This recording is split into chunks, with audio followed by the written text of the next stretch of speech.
So hello my dear friends, कैसे हैं आप सब। I hope you all are doing well.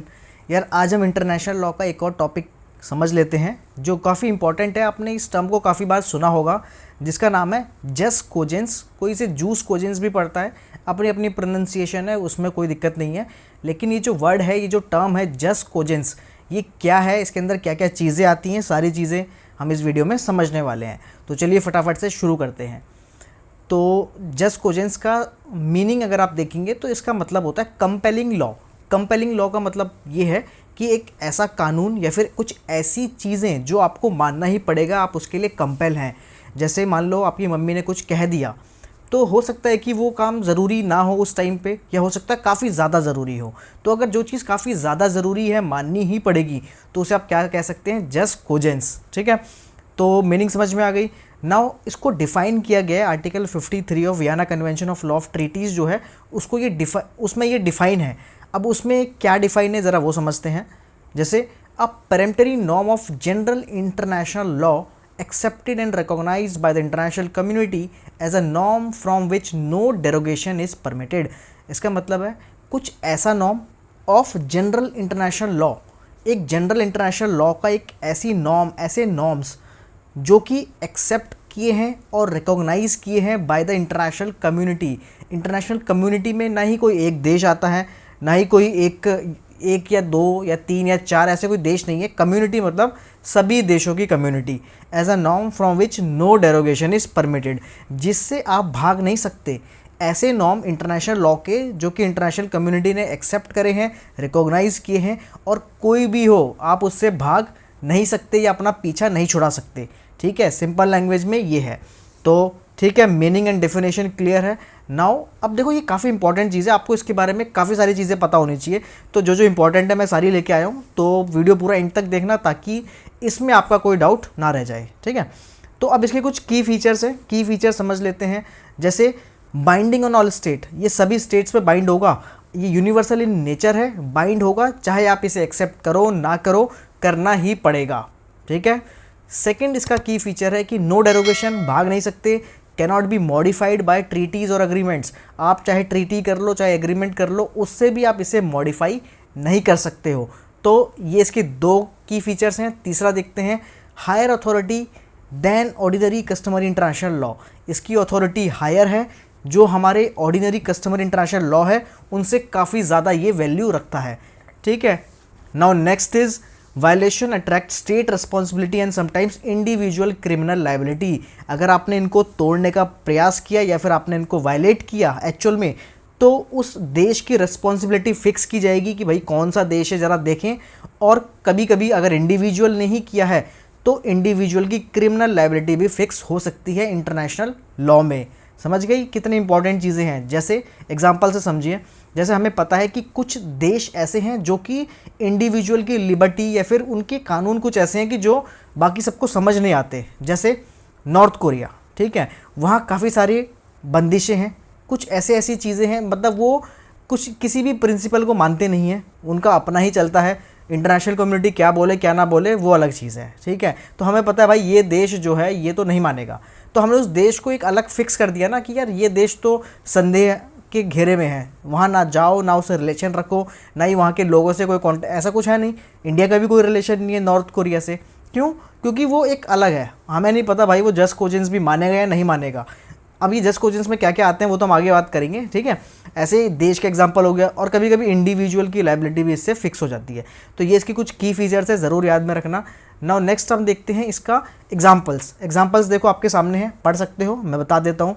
जैसे कि प्रोहिबिशन ऑफ जेनोसाइड। अब भाई जनसंहार को प्रोहिबिट करना, ये तो हम किसी देश को बोलेंगे नहीं ना कि आप इसके लिए ट्रीटी साइन करो, नहीं, ये तो हमें पता है भाई ये तो नहीं होना चाहिए। तो ये क्या है, जस्ट कोजेंस है। Prohibition of slavery and slave trade को रोकना है। प्रोहिबिशन ऑफ टॉर्चर, कोई भी किसी को टॉर्चर नहीं करेगा, ना ही छोटे लेवल पे ना ही किसी बड़े लेवल पे। Prohibition of aggression and war crimes and right of peoples to self determination. ये कुछ ऐसी बेसिक चीज़ें हैं जो कि जस्ट कोजेंस में आती है। इसके लिए कोई ट्रीटी साइन नहीं करनी, कुछ नहीं करना, सबको मानना ही पड़ेगा, कंपलसरी है। ठीक है, अब देखो यार यही क्यों है, ये सिर्फ एग्जाम्पल है, ये नहीं है कि सिर्फ 6 ही होते हैं, नहीं, आगे समझते हैं। देखो ये क्या है, पहले इसके कॉन्सिक्वेंसेस जानो, फिर समझेंगे कि यार इसके अंदर आता क्या क्या है। अभी हमने एग्जाम्पल्स तो देखे, लेकिन समझते हैं।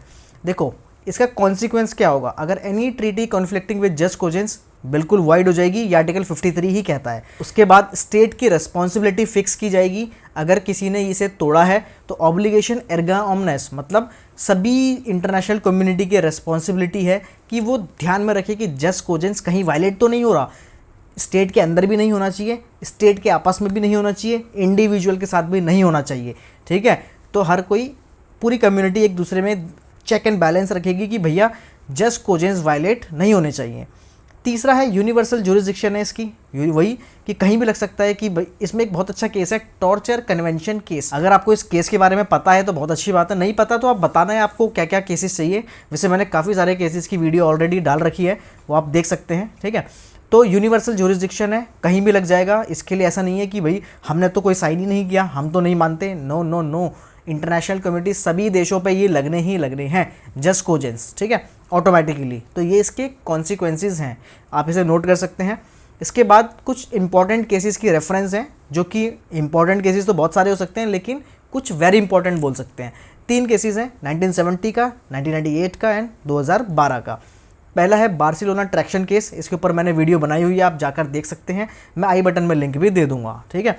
ये रिकॉग्नाइज करते हैं कि भैया ये चीज़ें पूरा अप्लाइज टू ऑल है और इसमें कोई भी आप इफ़ एंड बट्स नहीं है, ठीक है। सेकंड इसमें केस आता है jurisdictional immunities of the states, कि स्टेट की ज्यूरिसडिक्शनल इम्यूनिटी क्या है, 2012 का केस है। इसने भी रीअफर्म किया कि जस्ट कोजेंस नॉर्म्स को रिफर्म किया कि हाँ भैया ये होते हैं, इनको सभी को मानना है, कोई भी इनके अगेंस्ट कोई ट्रीटी और कुछ भी नहीं कर सकता, ठीक है। 1998 का केस फ्रुजिंजा केस, ये काफ़ी इंपॉर्टेंट केस है। This case affirm that the prohibition of torture is a jus cogens. इसी केस ने बोला था कि प्रोहिबिशन ऑफ टॉर्चर को भी जस्ट कोजेंस माना जाएगा। टॉर्चर अगर किसी का होता है तो वो भी वायलेशन ऑफ इंटरनेशनल लॉ माना जाएगा और वो भी वायलेशन ऑफ जस्ट कोजेंस माना जाएगा। अब आप अगर इंटरनेशनल लॉ तोड़ते हैं तो उसका एक अलग पैटर्न है कि हाँ ठीक है भैया हमें पता है, पर अगर आपने जस्ट कोजेंस तोड़ा है तो जो इंटरनेशनल कोर्ट्स और कम्युनिटीज़ है वो फास्टर एक्शन लेती है। फास्टर उसमें आती है कि यार इतनी बेसिक चीज़ भी आपको नहीं पता, आप इन्हें भी तोड़ोगे, तो उसके लिए एक्शन थोड़ा जल्दी लिया जाता है, ऐसा मानना है। कहीं लिखा नहीं है लेकिन ऐसा मानना है और होना भी चाहिए, ठीक है। तो ये इसके इंपॉर्टेंट केसेस हैं। अगर इनमें से कोई भी केस आपको नहीं पता है, जैसे बार्सिलोना ट्रैक्शन का तो मैंने वीडियो बनाई है, आपको और केसेस जानने हैं तो बताओ, कमेंट में बना दूंगा, कोई दिक्कत नहीं है, ठीक है। अब ये है इसके क्रिटिसिजम्स एंड चैलेंजेस कि भैया इसकी कुछ नुकसान भी तो होंगे या फिर इसके अगेंस्ट भी तो कोई बातें होंगी। हाँ, जैसे लैक ऑफ क्लियर लिस्ट, भाई कोई क्लियर लिस्ट नहीं है कि इसके अंदर कितनी चीज़ें आने वाली हैं। 6 एग्जाम्पल्स मैंने लिखे थे पर 6 नहीं है, हो सकता है 60 एग्जाम्पल्स निकले। कितनी बेसिक चीज़ें हम और कितनी ऐसी चीज़ें हैं जो कि सबको माननी चाहिए, कोई एक फिक्स दायरा नहीं है। तो ये टाइम टू टाइम डिसाइड होती रहती है और जो बेसिक है हमें पता है तो वो हम इसमें डालते रहते हैं। तो इसीलिए ये एक इसका क्रिटिसिज्म तो है। Some state argues it undermine sovereignty, कुछ स्टेट ऐसा भी मानते हैं कि भाई हमें ये चीज़ें माननी पड़ रही है जबकि हमारे ऊपर मतलब ये एक बर्डन की तरह डाली जा रही है, थोपी जा रही है, तो हमने तो एक्सेप्ट करी नहीं है, तो ये हमारी सॉवरेनिटी को अंडरमाइन करती है। और इसका तीसरा चैलेंज है कि एनफोर्समेंट मैकेनिज्म इसका वीक है, जो कि पूरे इंटरनेशनल लॉ का ही वीक है, इसका कोई स्पेसिफिक नहीं है। तो इनको एनफोर्स कराना मतलब आप ठीक है, किसी कंट्री ने कोई अगर सोच लिया कि हम इस पर कुछ टैरिफ्स लगाएंगे, कुछ लगाएंगे, तो वो एक थोड़ा स्लो प्रोसेस होता है, आप वीक ही है। इसका मतलब एनफोर्समेंट पूरे इंटरनेशनल लॉ का ही काफ़ी वीक है। कोई ऐसी कोई बॉडी नहीं है कि तुरंत के तुरंत पनिश कर दे जैसे एक देश के अंदर होती है, तो इसका थोड़ा इन्फोर्समेंट वीक है, ये हमारा इसका एक चैलेंज है, ठीक है। तो ये 3 इसके क्रिटिसिजम्स हैं, ये आप इसको नोट कर सकते हैं। नाउ द कंक्लूजन क्या है इसका, आपको इस वीडियो से समझना क्या है, ठीक है। जस्ट कोजेंस एक छोटा ही टॉपिक है पर इसके बारे में हमें पता सारी चीज़ें होनी चाहिए। तो इसका कंक्लूजन समझिए कि jus cogens represent the moral conscience of humanity. सही बात है इन इंटरनेशनल लॉ की, भैया इंटरनेशनल लॉ में अगर मतलब ह्यूमैनिटी क्या है, बेसिकली ह्यूमैनिटी के प्रिंसिपल्स ही जस्ट कोजेंस में आते हैं, बस उसी की याद दिलाना इंटरनेशनल लॉ में जस्ट कोजेंस कहलाता है, ठीक है। It safeguards fundamental rights and ensures no state can legitimise crimes like genocide, slavery और टॉर्चर। बस ये कहता है कि भाई कोई भी देश कहीं ऐसा ना हो कि जेनोसाइड, स्लेवरी और टॉर्चर को ही आप क्या कर दो, लेजिटिमाइज कर दो, इनके लिए ही आप कोई कानून बना दो, या फिर भैया हमारा अगर युद्ध में बंदी पकड़ा गया तो हम उनका जेनोसाइड कर देंगे या फिर ऐसा कर देंगे वैसा कर देंगे, ऐसा आप कोई ट्रीटी ना बना लो किसी से। तो वो इनको जस्ट कोजेंस में डाल दिया है कि भैया आप कुछ मर्जी करो, आप इनके अगेंस्ट नहीं कर सकते हो, कोई रूल्स नहीं ला सकते हो, ठीक है। तो ये इसका कंक्लूजन है। सो आई होप आपको एक छोटी वीडियो है लेकिन काफ़ी इंटरेस्टिंग है और काफ़ी इन्फॉर्मेटिव है, तो आपको पसंद आई होगी। कैसी लगी वीडियो कमेंट में ज़रूर बताना। मिलते हैं नेक्स्ट वीडियो में, टिल देन बाय बाय।